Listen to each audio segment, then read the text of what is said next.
Chris Carter here, and it's the Locked On Steelers podcast. Today, I want to talk about the run game because for back-to-back games, Najee Harris has gone for 100 yards. Is that meaning that we should start believing in the Steelers run game? To talk about that, we got Mike DeFabo, also believe in Joey Porter Jr. and what he's doing. That and a look out into the AFC North race, all here in the Locked On Steelers podcast. Let's get into it.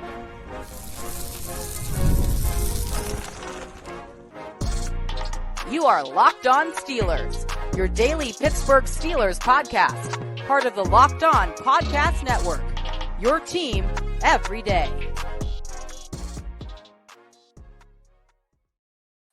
Hello and welcome to the Locked On Steelers podcast. I'm your host, Chris Carter, bringing you your daily dose of all things in the Pittsburgh Steelers. As always, you can find the show on your favorite podcasting apps and on YouTube. Like this video if you enjoy it. Subscribe to this YouTube channel to get all of your daily Monday through Friday episodes, as well as our bonus content. We thank you for making us your first listen every day because we're your team every day. And today's episode is brought to you by FanDuel Sportsbook. Place your first $5 bet and you'll get started with $200 back in bonus bets. Guaranteed. Visit FanDuel.com to get started. As I said before, we're joined by the man himself, Mike DeFabo. He's back in the building. Steelers reporter for The Athletic. Mike, how you doing? Doing great. Let's get into it, Chris. I got to tell you, though, I was talking to my brother last night, and he said, I was listening to Chris Carter's podcast, and I really like the episodes where he does the crossover. So I'm not even sure that my own blood brother is going to listen to this, but he does listen to all your other shows, Chris. That is amazing. I'm glad. But let's talk here about the run game. I want to focus on that because Najee Harris, didn't get his contract signed or extended over the offseason. So right now he's playing on the last year of a contract. The Steelers do not negotiate in season, so presumably he's about to head to free agency at the end of the year unless something happens before free agency hits and everything. But right now the last two games has played very well. He has 100. He had 102 yards in this past game. He went over 100 yards in the game before that against the Raiders. It was just the second time in his career that he had back-to-back 100-yard games. Now, the other thing about that is the only other time that happened was the last two games of last season, where he did that against the Seahawks and the Ravens. 4 out of his last 9 games, he's had over 100 yards rushing, stemming back to last year. But Mike, this was also a Jets team that the Steelers were able to build a lead on as the game went on. Granted, they also were running successfully early on. He had a few big runs early in this game. Do you think with the Steelers' offensive line and all the things they've been going through this year with injury after injury after injury, do you think that this offense, that the run game is showing any reason to believe in it moving forward, that it could be an effective thing that helps the Steelers in big games later? Yeah, I think absolutely, Chris. I mean, Russell Wilson stole the headlines because obviously it's a quarterback, most important position in football. He was making his debut. But when you really look at how the Steelers are built and how they want to win games, at least on offense, so much of that goes back to the running game. And I felt like coming into the season, in a lot of ways, Najee Harris couldn't have asked for a better situation to have a contract year. You've got an offensive coordinator in Arthur Smith, very committed to running the football. The Steelers, even when they struggled earlier this year, near the top of the league in attempts. Then you've got the additions to the offensive line with Zach Frazier, with, Broderick Jones was expected to take a step forward. You've got Troy Fautanu, you got Mason McCormick. And so, all these things I thought were going to come together to make Najee have success from game one. And that didn't really happen, and really the turning point to me was the game against the Colts. And I believe Najee averaged 1.5 yards per carry, was very, very frustrated after that game. And at that point, I did start to wonder, where's it going to go at this point? Because a lot of the good feeling you had about the run game had gone away. Like, a lot of the guys were injured and banged up. Najee wasn't running particularly well. There weren't a lot of holes to hit in his defense. But, for him to be able to put up these back-to-back performances, to me, I think that's a great step in the right direction for this offense, and I think that it's something to build upon. And based on the fact that, to more specifically answer your question, Chris, you look at the last couple seasons, the Steelers have a history of turning things around after the bye week. So for them to be able to start running the ball this effectively this soon, I think that bodes well for later in the year when there's attrition, when the weather gets cold, and when the Steelers have historically had success. I agree with that sentiment as well. I also think that, as much as this is also about Najee Harris, it's also about those guys up front. They have to. Right. I think they're improving, and they've gone through a lot. Isaac Seumalo's missed most of the season. Troy Fautanu is probably out for most of the season. Zach Frazier, has hurt and he missed this game. He's going to miss this next game, as well as Mike Tomlin kind of confirmed. So you got a backup center making his third start this upcoming weekend. You have Mason McCormick starting at right guard. This will be his fifth start in the NFL. And Broderick Jones just had his 17th start in the NFL. So you have a lot of young guys there, and to the point where I think that a lot of the Najee Harris, problems of getting through the traffic has been offensive line related. I did some number crunching. There are 20 running backs who have at least had 80 carries this season so far, according to Sports Information Systems. And of those running backs, Najee Harris has hit 53% of the time at the line of scrimmage. That is the highest rate of any running back, and that's out of 117 carries. But throughout that running back, he also has the highest rate of missed and broken tackles forced with 30.8%. And I think that's a product of, hey, he's able to make things happen, but the Steelers' O-line has to improve. To me, Mike, a lot of this is going to come down to, can this offensive line find more cohesion, which is something Mike Tomlin talked about and things that they're calling. I asked him about the run game and the kind of concepts that they called, and he basically said, quote, we're still finding our footing in terms of what we're capable of and what we're able to manage schematically, because we just haven't had consistency within the group. And he said there's been strong questions, but they're still determining what the schematics and the talents that match with what they're trying to do, and also with what opponents are going to try to do to them. And I think there's a lot there, Mike, that, hey, they are figuring things out, but I think it's a good sign that they're able to find success while figuring those things out with a lot of new guys. Yeah, I agree with you. I mean, going into this week against the Jets, I had serious questions. Like Ryan McCollum, I don't want to speak just to totally throw him under the bus, but had Nate Herbig not gotten injured in the preseason, there's a pretty good chance he wouldn't have made the team at all, right? Or would have been a practice squad guy at best. And, that's such an important position, being the anchor of the offensive line. And I thought against a pretty good Jets defensive front, it could be a tough day for the Steelers running the football. So, I think that performance definitely is something to build upon. The other thing is, I think some guys are starting to play better. Like Broderick Jones has had an inconsistent start to his second season. Yes. But I think we started to see them do more of the things that made Broderick who he was as a rookie, like specifically getting him out into space, because we know that he's not quite polished. We know he's not quite there as a pass protector, but he is very mobile. He has great feet, good athleticism, and he's a very determined physical blocker. So, I liked some of what they were doing in terms of getting him out into space, using that to their advantage. And the other part is, I think that Mason McCormick, under the radar guy, if you had said with a draft class that had Zach Frazier, Troy Fautanu, that was not the exciting draft pick that you expected to step in and contribute right away. But by the nature of these injuries, he's getting an opportunity. And as a run blocker, he really has that aggressive, determined mentality, kind of nasty, and also kind of hilarious. Chris, did you notice after some of the first downs, his first down celebrations? He gets real animated, and he is intentionally trying to tick off the opponent. You can see him being like, I'm trying to make you mad. Yeah, I love it. He was pretty funny. So, I think that this is something to build upon, and like this, running the football is such an important part of this offense as a whole. Yes. We can get really excited about Russ, and I thought that he was very good in his debut and opened things up, especially when it came to the deep ball.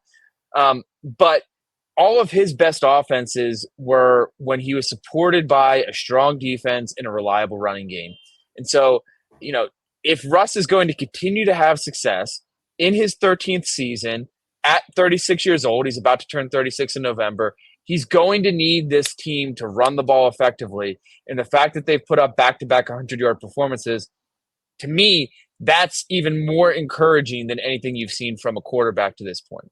It's funny you say that because just a week ago when they were in Las Vegas, Marshawn Lynch showed up pregame and took did like a little handoff with Russ, and then Najee Harris has brought up multiple times how he knew Russ because of Marshawn, because of their connection. So I think there's a lot to say about like why this fit made a lot of sense for bringing Russell Wilson in. I talked about it on yesterday's episode.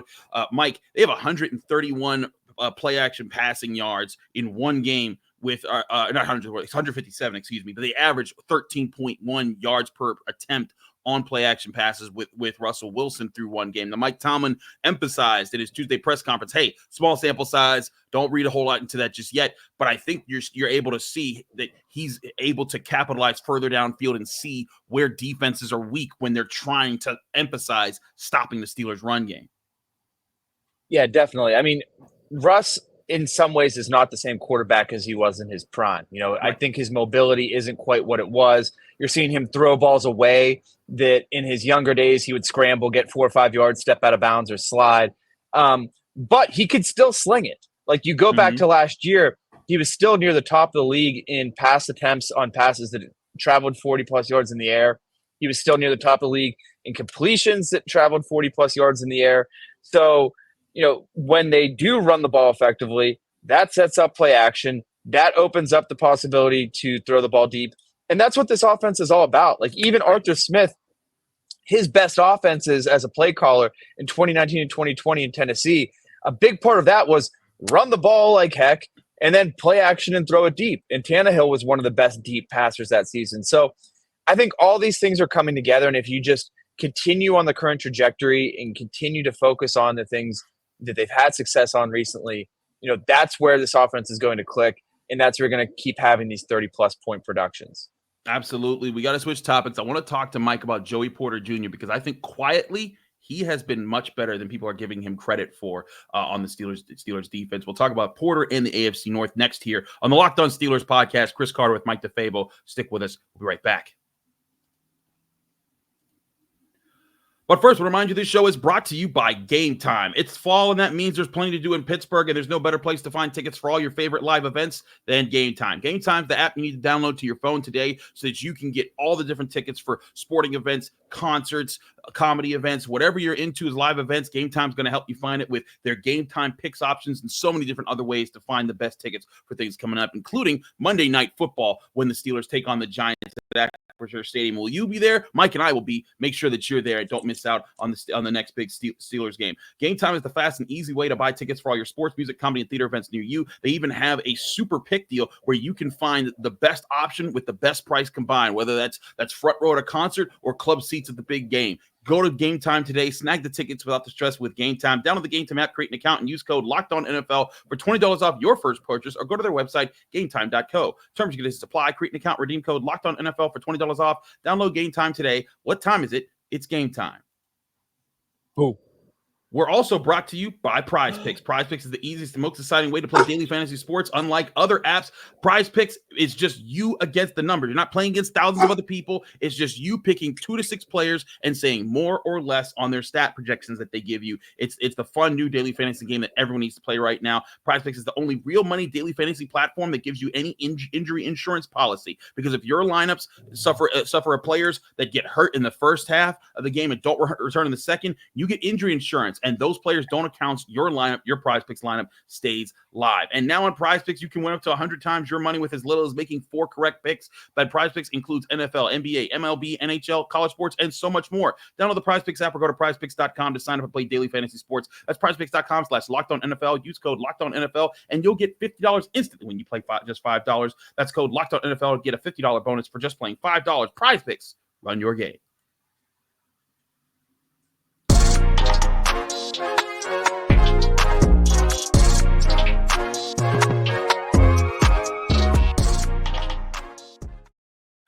Back here on the Locked On Steelers podcast, Chris Carter here with Mike DeFabo from The Athletic. Mike, let's talk about Joey Porter Jr. Mike Tomlin also commented on him, said he's been liking what he's been doing so far this season. And listen, Joey Porter Jr., a guy that people were expecting to step up. He only has one interception, but I think that's because a lot of teams aren't throwing it to him as much. And Mike Tomlin said, I thought, quote, I thought Joey was really solid. I think he's getting more solid because of the attention to the detail and urgency that he's taken to practice. He's really evolving as a developing professional in terms of where he sets his energies. And oftentimes, as that changes from week to week, he said he's not using a cookie cutter approach to how he prepares for games, meaning he is learning, hey, I'm good at this, but this receiver is good at this, and that receiver is good at that. This guy's a route runner. This guy's a combat catch guy. He's learning how to combat that. And I think we're seeing results. Numbers-wise so far, he has allowed just 17 receptions on 26 targets on the year. He's only been charged with 1 touchdown, according to Pro Football Focus. He has an interception, and he's only giving up 3.7 yards after catch per catch that he's allowed this year, which means as soon as guys are getting the ball, they're getting brought down. He's not giving up long, extensive plays here. And right now he's giving up a passer rating of 88.3, not, elite, but better, but pretty solid considering everything he's gone through. Mike, what have you seen out of Joey Porter Jr. that speaks to what Mike Tomlin was talking about and what we've seen so far? Yeah, well, I think that the way that they're deploying Joey Porter Jr. has changed over time. Last year as a rookie, I think in a lot of situations they were like, look, you're young, you're new to this defense. What's the one thing we know that you can do? We know that you can play man-to-man. And not only that, we're going to trust you against the opponent's top weapon. And as the season went on, they really started to trust Joey and put him in some challenging situations. Now, when they added Davante Jackson is more of a cover 3 kind of corner. He likes having his eyes on the quarterback. And I think the Steelers have evolved their defense to fit that. And you're seeing Joey, as a result, playing more zone coverages, not as often being asked to follow the top receiver. And I think he's done well in both of these situations. I mean, I look at it, probably a lot of the negative plays that he allowed was just like a handful of plays against the Colts. There were a couple plays I think that he would probably like back in that one. But for the most part, I think that he's been very solid. I think he gives them options to do different things in terms of, how they want to defend a top player like a Davante Adams. And I think that, with his demeanor, with his dedication, with his with his competitive spirit to want those 5-star marquee matchups, I would only expect him to continue to get better. I agree. I think he's becoming smarter. And like you said, they're using him in different spots, not just in covering number ones, but also where he covers number ones, because he lined up in the slot a good bit against the Jets. And according to Pro Football Focus, just charting when he was only targeted 3 times, and 1 came against Mike Williams. It was incomplete. 1 came against Garrett Wilson on a 4th down, also incomplete. The only catch that he allowed that they charted him with was a 9-yard reception by Davante Adams. But, he covered Davante Adams several times throughout the game and only 1 target. And I think that speaks volumes that the Steelers are willing to give him that much confidence. They're that confident in him to give him that much responsibility in their defense. Davante Jackson is a veteran cornerback. And I think that, Mike, you and I, we're both Pittsburgh guys. There's been several Steelers secondaries over the years where he would have been the number 1 cornerback because of the lack of guys that they've been able to have. And Joey Porter is making it so, hey, that guy can be a number 2, which is, I think that's when he was played at his best when he was at Carolina before he came to the Steelers. When they asked him to be number 1, it didn't work out. But now that he can kind of be that, hey, stick to your role, play your cover 3 and be aggressive there. Let Joey Porter take the CB1 roles. That allows him. And hey, he's got 3 interceptions on the year. Pretty good stuff from Davante Jackson as well. I think it's an underrated part of the Steelers defense and Steelers team that their cornerbacks have been as solid as they have been early on. Yeah, definitely. And I think it says something that going into this game against the Jets have a number of dynamic weapons. Garrett Wilson is a very good wide receiver, won Rookie of the Year a couple years ago. Davante Adams, obviously, everyone knows he's an all-pro. Mike Williams is pretty solid. And so, for a traditional team, you would have to try to choose, how do we want to do this? Who do we want to try to take away? But until Davante Jackson got injured, it looked to me like what the Steelers were saying is look, we trust both corners on both sides. And so, and we know that you've got a lot of good weapons. So rather than choosing and trying to dictate the matchup, we'll just let formation determine how we're going to cover these guys. And they had enough faith in both Davante Jackson and Joey Porter Jr. to get the job done. And, and then at least anecdotally, based on what I saw, it looked like once Dante Jackson went down with that shoulder injury, it looked like that's when the Steelers started to play more man coverage and started to say, okay, we're down one of our top guys. We don't really want James Pierre on Davante Adams. Now let's really try to take Joey, have him shadow Davante Adams, try to take him out of the game.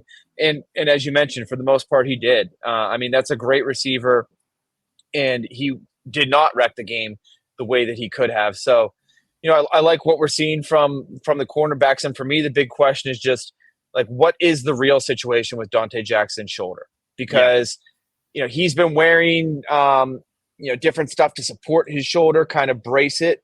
And often I think what happens is guys injure their shoulder and they want to immobilize it then. So they wear something so it can't get ripped away from your body. And when Dante Jackson missed that tackle, his arm got away from him and his shoulder got ripped back.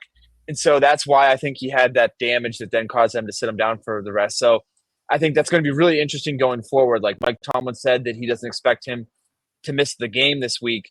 But is that a shoulder injury that's going to linger and become a problem? And will that shape the way they have to dictate the coverages? Or is he healthy enough that they can continue to do what they have to this point, which is put two reliable corners on the field at the same time? Absolutely. I agree with you there. I think that the Steelers cornerback situation, it would be better if Corey Trice is available because it would give them a little more depth than what they have right now. But certainly the top two guys have helped. And I thought James Pierre filled in admirably. And Mike Tomlin even said, hey, that's why we went and got him, because he's a guy that knows the position and can stay in position and help them out there. We focused a lot on the Steelers so far this week. I want to talk about the AFC North race because it looks more and more interesting as we go in week and week out. Steelers are at 5-2, right with the Baltimore Ravens. We'll talk about that next here on the Locked On Steelers podcast. Chris Carter with Mike DeFabo of The Athletic. Stick with us. We'll be right back. But first, I want to remind you that this show is brought to you by FanDuel Sportsbook, the number one sportsbook in America. This week, the Steelers have been moved up from being 4.5-point favorites to 5.5-point favorites in their home game matchup Monday night against the New York Football Giants. The Steelers are getting minus 295 on FanDuel Sportsbook right now as their money line, while the Giants are plus 240. The over-under was set at 37.5 points. It dropped down a point to 36.5. Get all those odds, ends, and lines at FanDuel Sportsbook, the number one sportsbook in America. You can start the season with a big return on FanDuel today because right now, new customers, if you bet $5 anywhere on FanDuel Sportsbook, you get $200 back in bonus bets guaranteed when you place your first $5 bet. That's $200 of free bets for new customers when you bet just $5 or more on FanDuel.com. Visit FanDuel.com today to download America's number one sportsbook.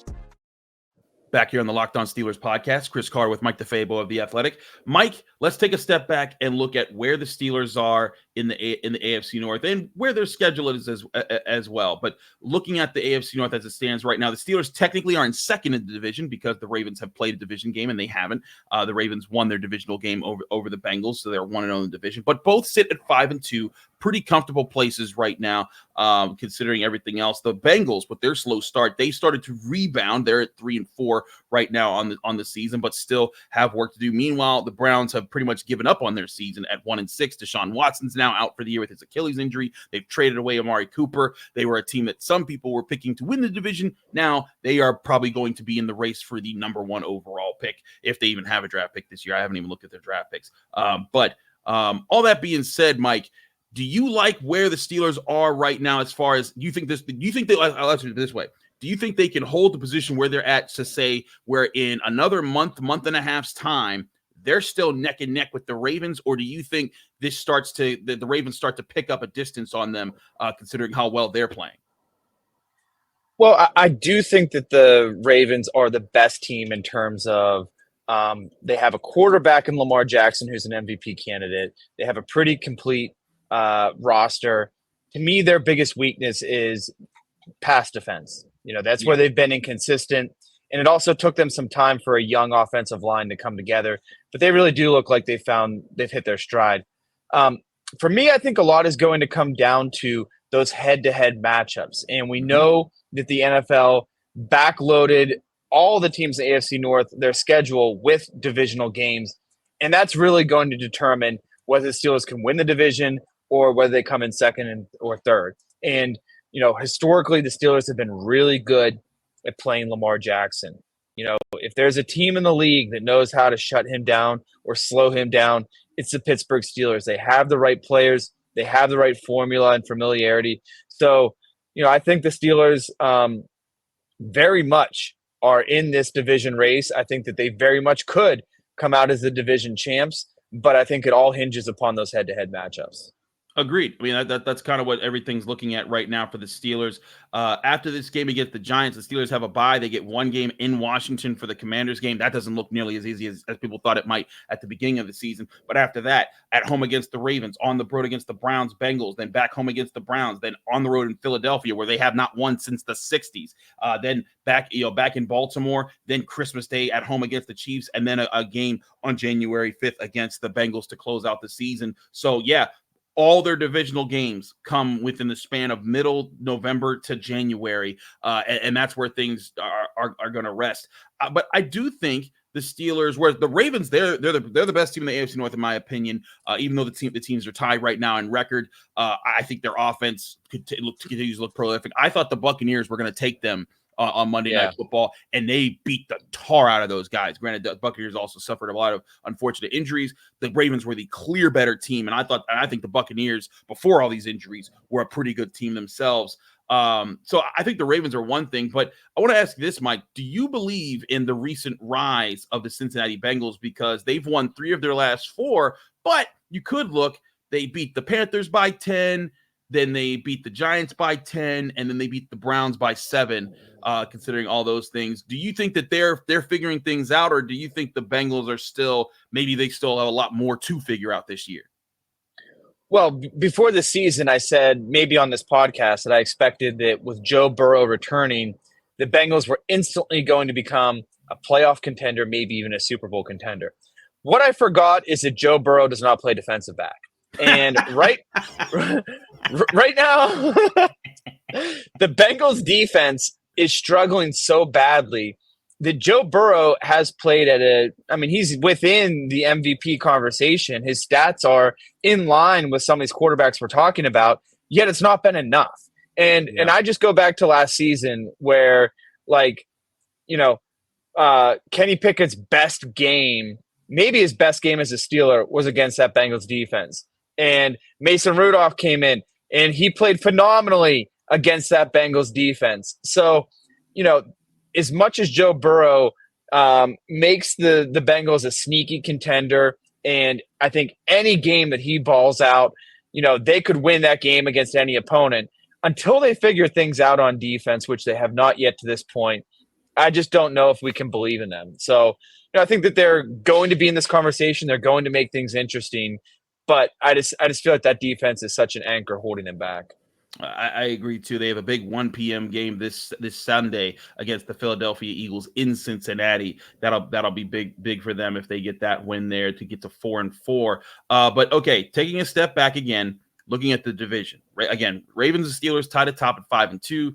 Bengals after them at 3-4. Browns at 1-6. Mike, looking at the Steelers' rest of their schedule, they're 5-2. Let's assume, I'm not saying that they have it in the bag. I'm not saying that the Steelers should assume, but let's assume the Steelers win this Monday night match. They better win this week. I mean, it was almost comical. It was taking every ounce of creative power that Mike Tomlin had to talk glowingly about these New York Football Giants for 15 minutes. Like, the man deserves an award for taking Daniel Jones and coming up with something nice to say about him. But continue, Chris. Sorry. to your point, that's why I'm saying let's just assume they win this game. Yes. Again, not saying that they will, but they're favored for a reason. Better, yeah. They should win this game. They're 6-2. They're going into the second half of the season where they got 9 more games. What is the win mark that you think they need to hit to either be in contention or potentially win the division, or at least not be the bottom wild card team and be like that top wild card team that gets to go against a 4 seed instead of the 2 seed? Man, I think maybe 11, maybe 12 wins. Okay. And I think to me, it all comes down to, like, who do you beat, right? Like, and again, it's those head-to-head matchups with the Ravens that are so critical because they're tied right now. And I could very reasonably see a scenario where the Steelers are tied with the Ravens at the end of the season, and it comes down to the head-to-head and the record in the division. So, like, the NFL is not stupid. When they scheduled all these games at the end of the season, when they decided to put the AFC North on the in-season Hard Knocks, they knew exactly what they were creating. This is going to be a drama-filled second half of the season. There's going to be a lot of pivotal games, and really it's just winning those games against the division is going to make or break it for the Steelers, because I really think that having a home game, and we saw the atmosphere this weekend, we've seen it on repeated instances, this fan base is so hungry and desperate for playoff success. I think if they could play the game here at Acrisure, I think that just boosts their chances exponentially of getting out of this thing with a playoff win for the first time in years. To your point about the importance of when they win the games, it might take the Steelers being the team that bumps the Ravens off, in some games late, because you look at their games, the Ravens still have both their games against the Browns. They get the Broncos at home, they get the Bengals at home, they get to play the Chargers, who don't look great right now, the Eagles, who have been so-so, the Giants. They're the one game that I look at outside of the Steelers that looks like a real, I wonder what the Ravens do, is their game in Houston against the Texans and CJ Stroud on Christmas Day, also sharing that with the Steelers. And so that's two big matchups in the AFC North right there. But that might come down to the Steelers. If they lose ground in some of these other games, they lose a game to the Bengals, they lose a game to the Chiefs or the Eagles, it may take them sweeping the Ravens to force the Ravens to have to be right on par with them at the end of the season for them to win the division. Because to your point, that home advantage, they haven't had a home game since that Browns game in 2020, when there weren't really fans at the game. They haven't had a real home atmosphere at a game since, what would have been, 2017, the Jaguars loss. So yeah, you're right. That's how long ago it's been. It's something that I think the Steelers do want, and they're fighting for. We'll see what it takes for them to get there in the second half of the season. If they get to 6-2, Mike's saying 11-12 wins, that would mean they would either go 6-3 or 5-4 down the stretch. I think both of those are very doable with the way the Steelers have played, especially if they continue to improve down the stretch of the season. Yeah, I agree with you, Chris. I think you're pointing out the right thing when you talk about the schedule too, because there's the division games, but the Ravens, really their toughest games are against the Texans, and then I guess the next toughest would be against the Eagles, who the Steelers also play. And on the flip side, I think the Steelers have the much more challenging stretch.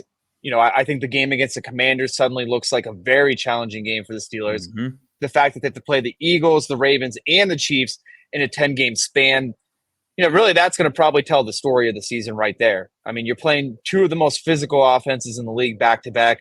Then you have to face Taylor Swift and everything she could do in the passing game. That's obviously a huge challenge. I hate you so much. I hate you so much. But, I look at it and I'm like, the Chiefs that's the game. The Chiefs and the Commanders are the two tough games for the Steelers, versus the Ravens got the Texans and the Chargers. So, it's tougher for the Steelers. So it all comes down to those head-to-head. Absolutely. He's Mike DeFabo of The Athletic.